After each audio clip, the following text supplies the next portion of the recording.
হরে কৃষ্ণ, রাধে রাধে। আমি গীতার কথায় আপনাদের সুস্বাগতম। আজকে আরেকটি ভিডিওতে গীতার ত্রয়োদশ অধ্যায়ের 15 নম্বর শ্লোকটি পাঠ করছি। আপনারাও কিন্তু আমার সঙ্গে অবশ্যই পাঠ করবেন। ওং নমো ভগবতে বাসুদেবায়, ওং নমো ভগবতে বাসুদেবায়, ওং নমো ভগবতে বাসুদেবায়, ওং তৎসৎ। হরে কৃষ্ণ। শ্লোকটি আমার সঙ্গে উচ্চারণ করবেন। সর্ব ইন্দ্রিয় গুণ আভাসম, সর্ব ইন্দ্রিয় বিবর্জিতম, অসক্তম সর্বভৃৎ চ এব নির্গুণম, গুণভোক্তৃ চ। অনুবাদ: সেই পরমাত্মা সমস্ত ইন্দ্রিয়ের প্রকাশক, তবুও তিনি সমস্ত ইন্দ্রিয় বিবর্জিত।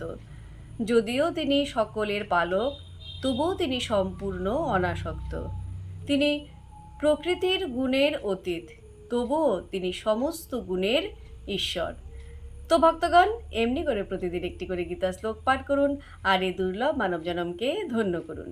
আর আমাকে কমেন্ট করেছেন বিজয় নস্কর। রাধে রাধে, আপনাকেও রাধে রাধে। হরি বল।